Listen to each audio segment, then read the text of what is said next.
Okay everyone, we're back here to continue on with our slab box project. Again, this is what we're making, a slab box.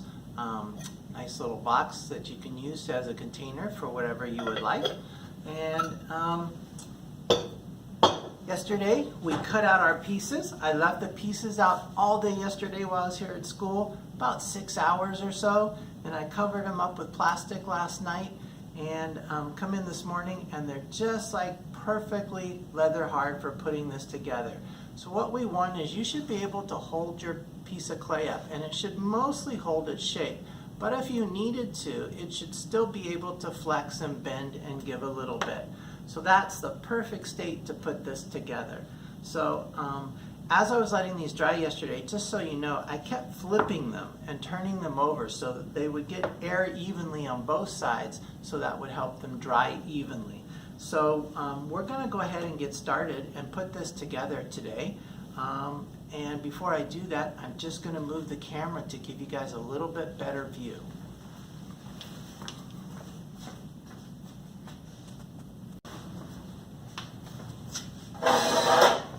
Okay guys, I've switched the camera here, trying it from a little bit different side so that hopefully you can see better. So I'm going to start with one of the top bottom pieces. It's going to be one of the larger pieces that you have. So what I'm going to do with this is go ahead and press it down, make sure it's flat, because sometimes it likes to curl up a bit. So I'm going to start off by cross hatching all four sides of this, because we're going to build on top of this piece. This is our bottom piece. So I'm going to use my fork here, and I'm just going to quickly cross hatch. Now, as you build your sides, long sides and short sides, just remember, you're always building on top of the bottom piece, not on the outside edge.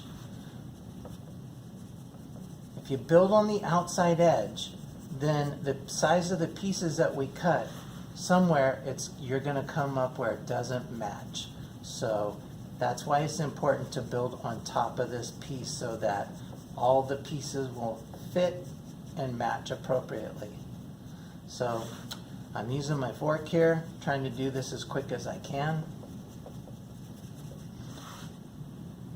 Just etching into the clay, trying to rough it up so that we can get a nice join.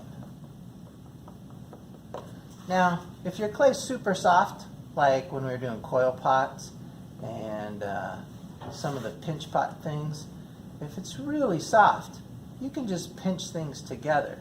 But when we wait till they're leather hard, I find the cross hatching and the slipping really helps to join things together. So I've got the bottom piece all set. I'm going to move some of that away.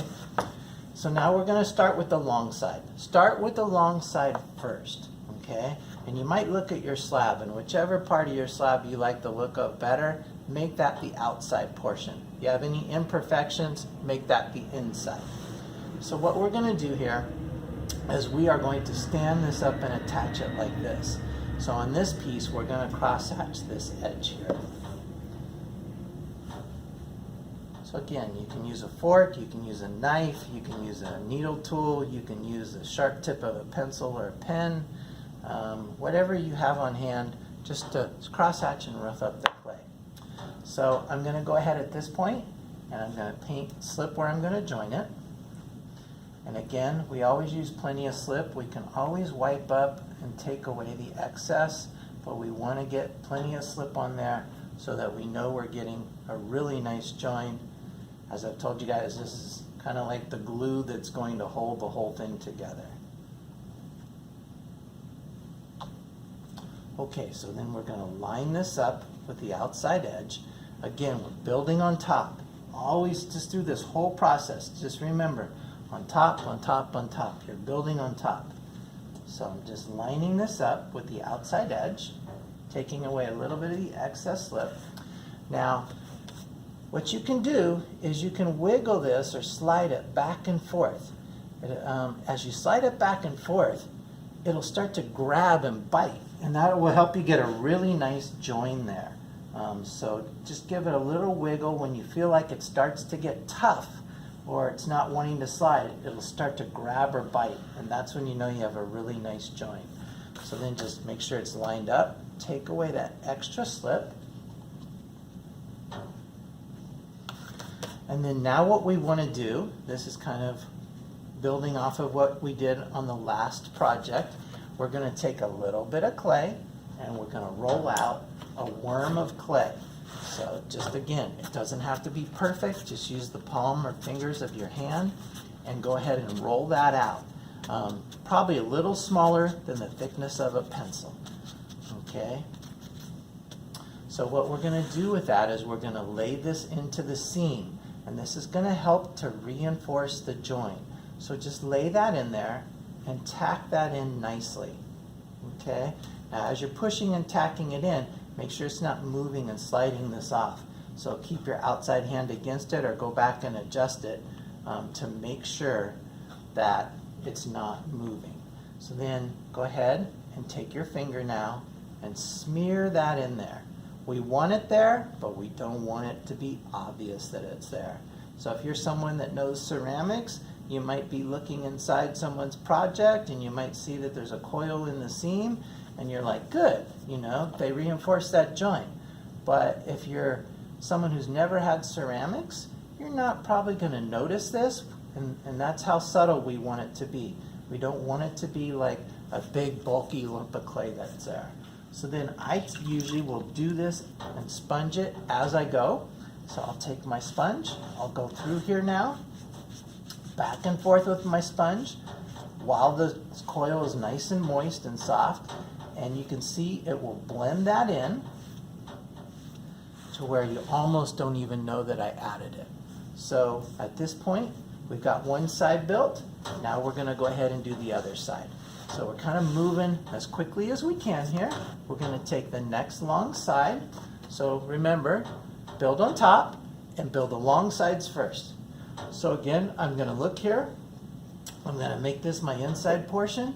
So I'm going to go ahead and cross hatch this as quickly as I can.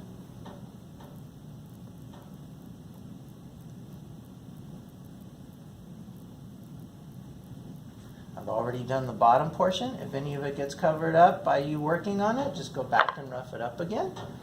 Okay, then we're going to go ahead. We'll paint both pieces with slip.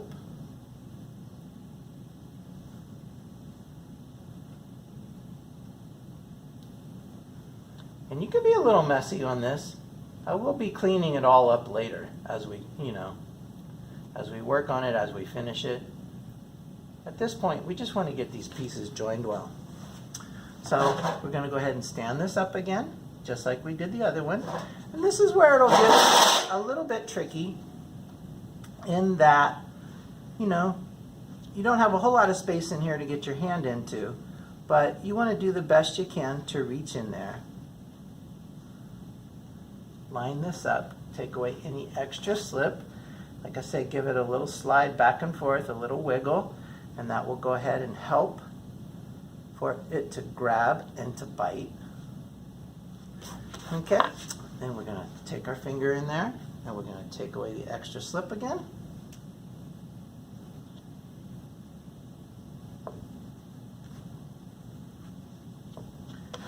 And just so I don't mess this up more, I'm going to take my watch off so that it doesn't bump anything. So then I'm going to go ahead and take a little more of that soft clay and I'm going to make a worm of clay.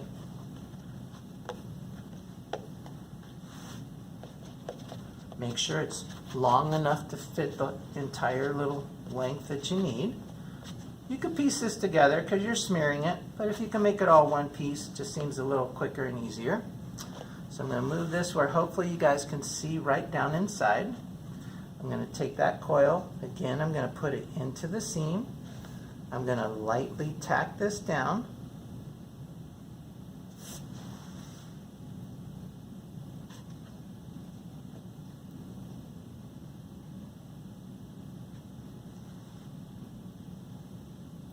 Again, it's a tricky little area to get inside there, but do the best you can. I'm just going to turn this so I can get my hand in there a little bit easier. And again, I'm supporting the outside wall, making sure it doesn't move, and I'm now taking my finger And I'm just smearing that coil that I laid in there and blending it in. Again, we want it there, but we don't want it obvious. We want it to be subtle. We want it to be as if it's not there.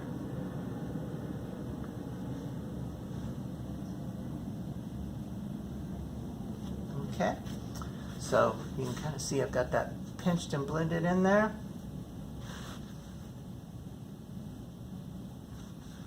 And again, I'm going to take my sponge, and I'm just going to go in there, go back and forth, or go several times, really smoothing that out while the coil's nice and moist. And it'll basically smear it into the bottom and also into the side walls so that you don't notice that it's there. Okay, so I hope the camera's picking that up and you guys can see nicely. And then just check, make sure it hasn't moved. And we're all set to add our short sides. So now what we're going to do is take one of the short side pieces, and it's got to drop inside here, okay? So it's not going to go on the outside, it's got to drop inside. And when it made the pattern, I left it a little bit large so that you can trim this and get it exact to fit. So I'm going to tell you ahead of time, you are going to have to trim this. So take one side and set it on the inside here, and then just hold it in place. Take your needle tool and go ahead and just draw a line, or your knife, whatever you're using, draw a line where you need to cut it so it'll drop down inside there. So I've got to shave about 1/8 of an inch off. So I'm going to go ahead and take my ruler, take my knife. It's easier to cut this with a knife since it's leather hard. And I'm going to go ahead and shave that off of there, make that adjustment.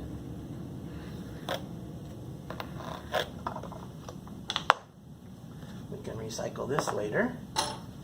And then just double check that it's going to fit down in there. Looks like that should be good. So I'm going to crosshatch all 3 sides here, and I'm going to crosshatch these 2 edges here. I've already kind of done this portion. So I'm going to do that real quick here.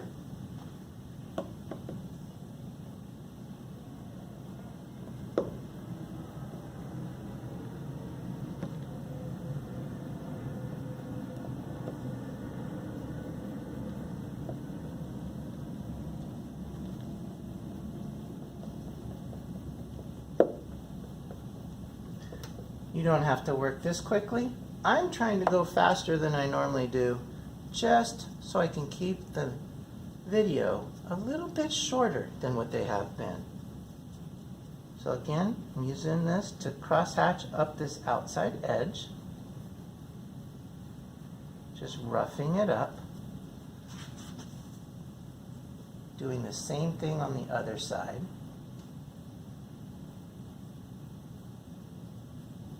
I guess I shouldn't say outside edge, inside edge.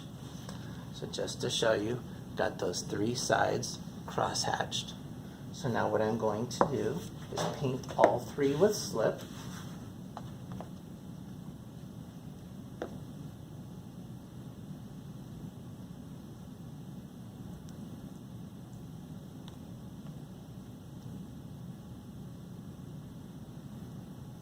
Okay. And do the same thing on the piece that you're going to join.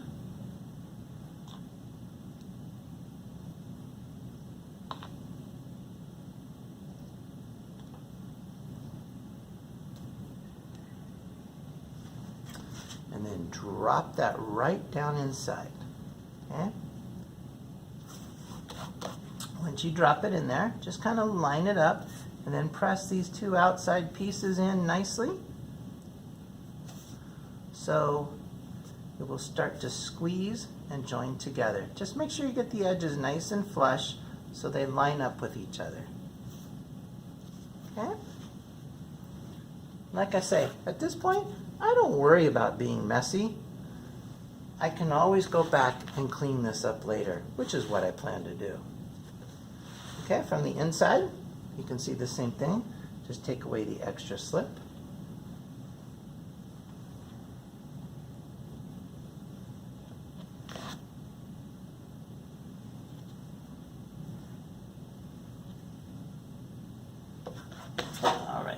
double check this.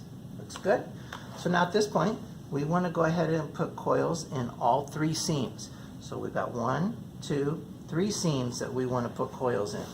So at this point, if you're careful, this might make it easier for you. You can turn it up on its edge like this. And that will help you to go ahead and be able to get those coils in the seams there. So I'm going to take this little worm of clay again. I'm going to push it in the seam. Just tack it in there with your finger initially. Okay. Take a little more coil.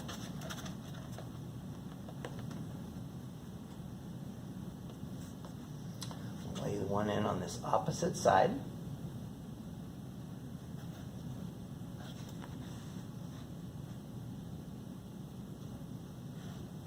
Okay, so we've got those in there. And then one more in the back part. And this is the tricky part just because it's a little difficult to reach in there. But do the best you can.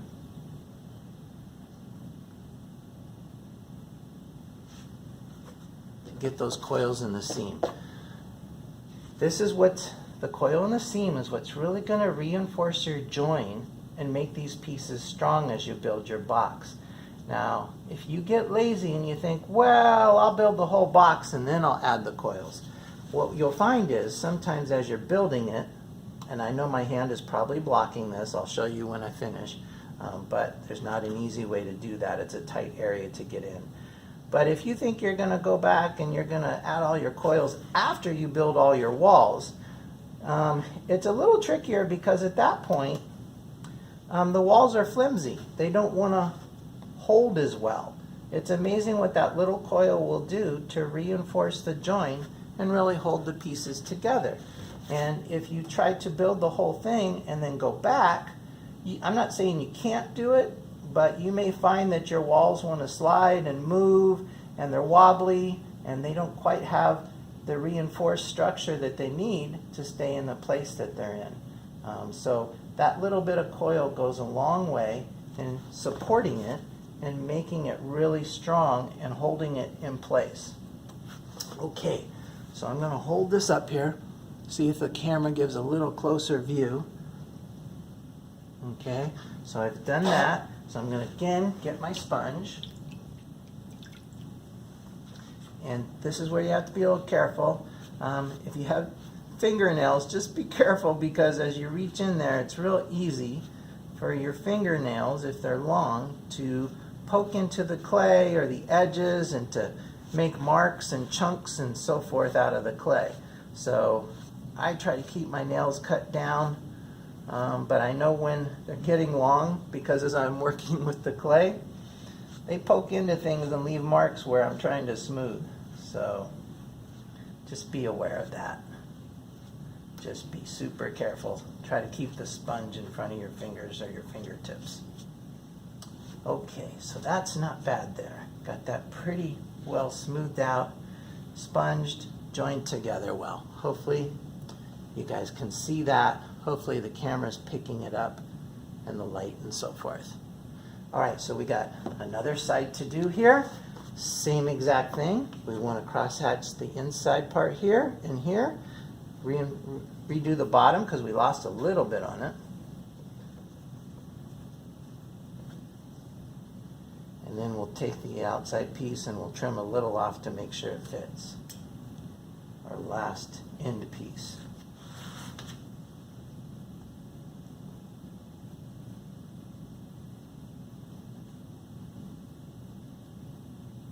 Okay, so again, we're just going to set this up, put one side on the inside, line it up, make sure it's fitting.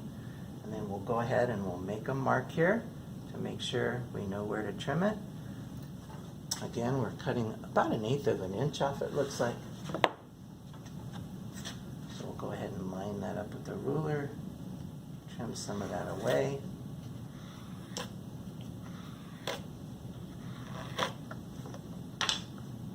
We'll just double check it. Looks like that should be good. So now to cross hatch the 3 sides on this one. Just checking, I think I'll make this the inside.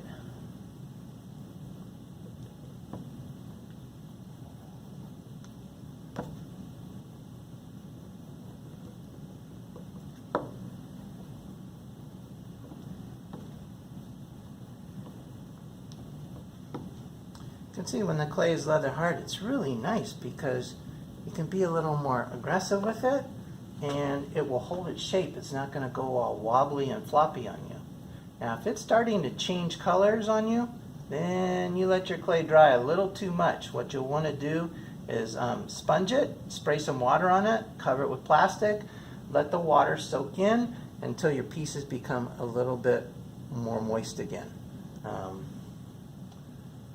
That way you can go on and build the project. Okay, got all three sides cross-hatched, slipped. Now we're going to drop that piece in there. Push it down, line it up with the outside edge so it's nice and flush. Push it against the bottom, make sure it's down there, joined real well. Take away that extra slip.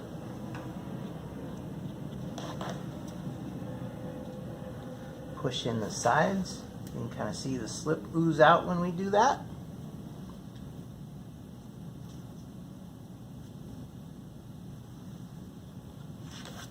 The same thing on the inside.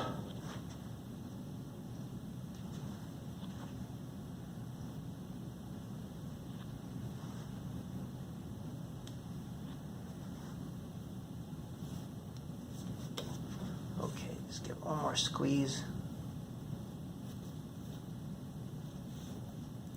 Okay, last side on. Now all we have to do is put coils in the seams.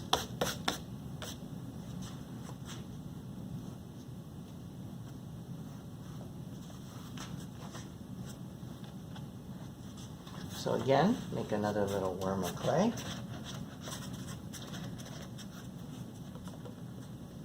And again, this doesn't have to be a perfect worm of clay. It's not a coil pot. We don't have to worry about it looking all gorgeous and nice. We're just laying this in here so that it can be used to blend and smear it together. So I'm going to see if I can put that back one in. It wasn't quite long enough. I was hoping I could get it long enough to come all the way out there.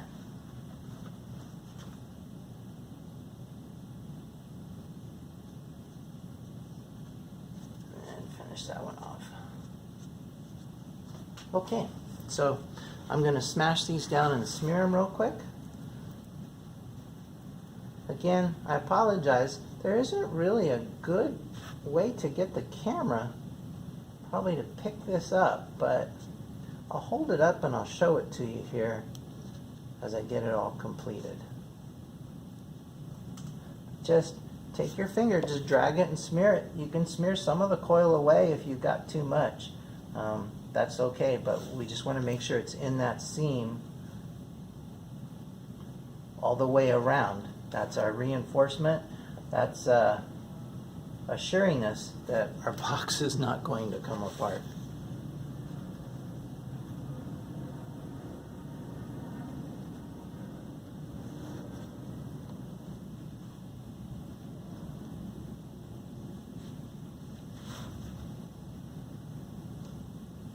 That looks pretty good there.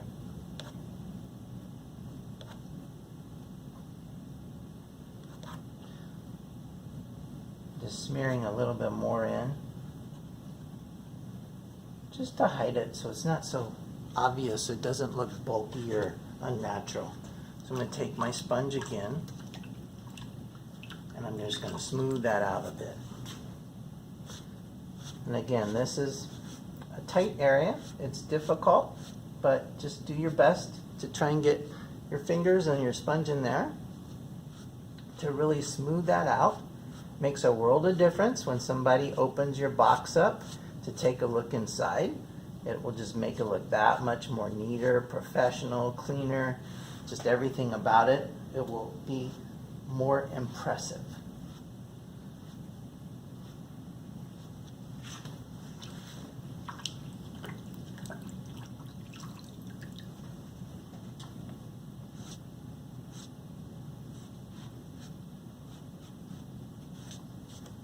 All right. So I'm going to try and hold this. Hopefully the camera can pick that up. So you can see the inside looks super nice, smooth, coils in every seam all the way around, the bottom and the two sides. So that's what we're aiming for. That's what we're looking at. Okay. Hopefully you can see that. All right, last piece. You're probably thinking, last piece? I thought it was supposed to have a lid. It is going to have a lid, but we're going to seal this up, and then we're going to cut the lid off. That makes it so that the lid will stay on better naturally when we cut it, rather than just putting a flat lid on top. If we put the flat lid on top, it slides off easily unless we create a flange or a gallery for it to sit on or sit in. So it's much easier to join this, and then the way we cut it with some gentle curves in it will help it to stay on. So we are going to seal this up. It's going to become basically a hollow box. So I'm going to take my top piece. I like this side best, I can already tell. So I'm going to cross hatch the four sides of it.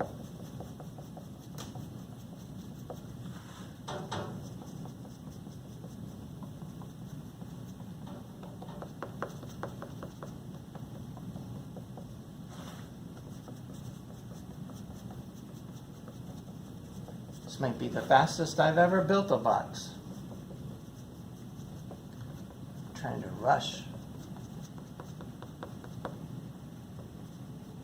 So the video doesn't time me out. I think I told you guys, when I go to about 31 minutes, my camera decides to just shut off. I'm hoping I can make it underneath that, time-wise.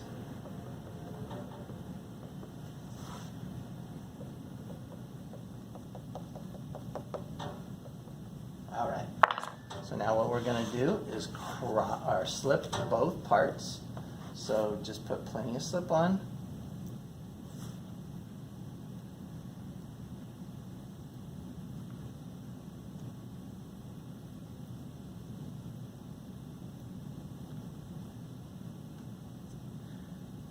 And you're probably thinking ahead of me going, well, how are you going to put coils in the seams on your last piece?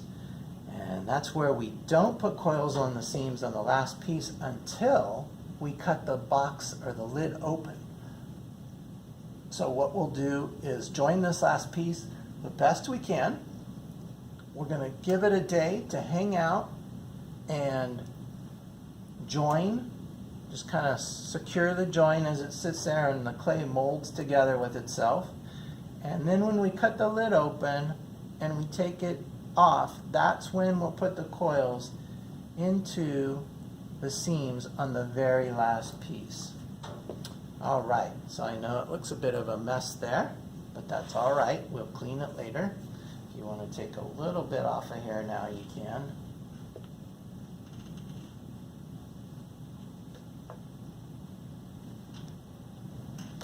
Go ahead and put this piece on.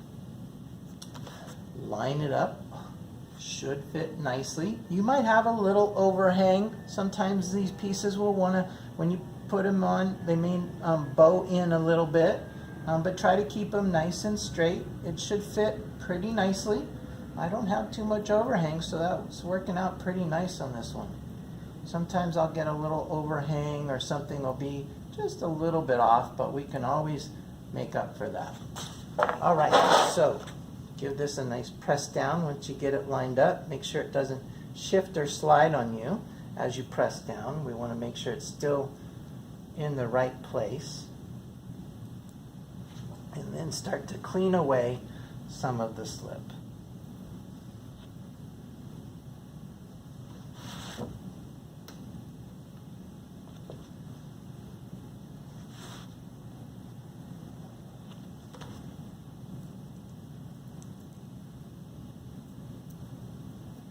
Okay. And you can go ahead and take your sponge and just sponge along the edge here, clean a little bit of that up.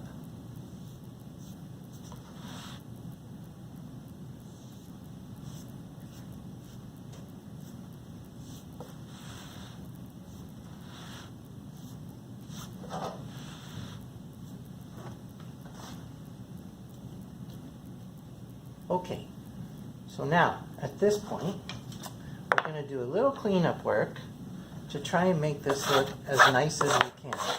So I've got a lot of little kind of scraggly bits here that I don't want to stick to my box. So I'm just using my rib tool. You could use a credit card, an ID card, a ruler, whatever you have to take care of some of that.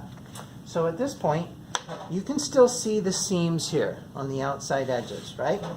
So what we want to do at this point is take the rib tool or a card or a ruler, and we're going to scrape these outside edges, trying to get the clay nice and flush so that it scrapes and smooths away the seam and it makes the surface nice. Alright guys, so now what we want to do is work to try and hide our seams where we joined things together on the outside. So at this point you can use your rib tool, you can use a card, you can use your ruler, something that has a nice straight edge. And what we're going to do is basically take this edge and hold this up here, and we're going to scrape along the outside edge. Now I like to scrape the bottom portion. I don't worry too much about the top. What I'll do after I get one section done, I'll flip it over so that I'm always scraping against the bottom. I just feel like it works better that way. Helps me to keep things straighter. So I'm going to use the ruler, and what I'm going to do is basically put it up against the edge of the box, and I'm just going to drag it and scrape against it. Now I'm not putting a lot of pressure, but I'm just going with enough pressure that it is actually scraping little bits of clay away at that bottom. And what it's going to do as it scrapes it is it's going to push it and fill in the gap of that seam, and it's going to help to hide the seam where we join that together. Really important, we want to try and hide that seam. You can already see some of the excess clay that was overhanging there is going away, and you can see the seam is getting less and less noticeable. So I will do that on each side where I have a seam. So like I say, I'll do the bottom on one side, then basically I'll flip it over, and I'll do the same thing so it cleans up the top side, so which is now the bottom. And I will just continue doing that until I hide all the seams. Now if I end up having a section where something doesn't fill in and I can still see the seam, then what I'll do is take a little worm of clay and I'll just smear over the top of this. So like say I have one right here. I'll go ahead and take just a little bit of fresh soft clay, make a tiny little worm, and I'll just place it in that gap and then tear that off, and I'll just push that in there. And just like we blended inside, I'll blend that on the outside. Again, we want to hide that seam. So once I do that and I blend that down in, I'll go back with the edge of my ruler, flip this over so it's easier, and I will go ahead and scrape that. And it'll take away the excess, kind of like you're spackling a wall where you had an extra, a nail hole that you wanted to cover. And you're going to go ahead and just scrape that and smooth that away so that it fills in the gap. And that way you don't see the seam. Now after I do that, I will go through with a sponge and I will basically sponge and smooth off the entire surface of the box. Top, bottom, sides, everything. And make it as perfect as I can. Now after I've done all that, then I am going to bag this up overnight, let it hang out. That will give everything a chance to really join well. After that's happened, then we'll be ready to cut it open, put those coils in the seams on the last piece that we had joined, and then also add a handle or a knob to our box. And then just sponge and clean it up, decorate it however we want, and then call it finished. So at this point, I am just going to continue to work to scrape, blend, hide all my seams, and then again, I'll bag it up. So then I will come back in another video, show you guys how to cut it open, how to do all the finishing things. Hopefully we can finish this up in just a three-part video. All right, see you guys in the next video.